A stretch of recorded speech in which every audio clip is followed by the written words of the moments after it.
Ibu nombor satu sekali, mulut dia paling masin. Kena ingat, ayah tak masin mana mulut.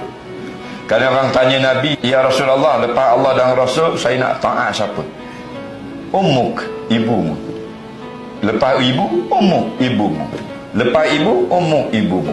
Lepas 3 kali ibu, abuk, bapakmu.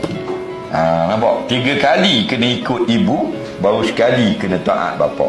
Maknanya orang perempuan berhak atas anak lebih pada orang lelaki-lelaki. Jadi nak khabar sini, doa ibu kepada anak lebih mustajab dari doa seorang ayah. Nampak? Kita nak interview, kita lupa, kita pergi jumpa imam, nak interview, nak suruh sembahyang hajat, kita lupa mak kita di kampung, patut call mak suruh berdoa. Dia paling mustajab. Lepas Rasulullah wafat, orang paling mustajab doa mak kita. Masa Nabi ada, Nabi paling mustajab doa. Faham lagi? Bila Nabi dah tak ada, orang paling mustajab ibu kita.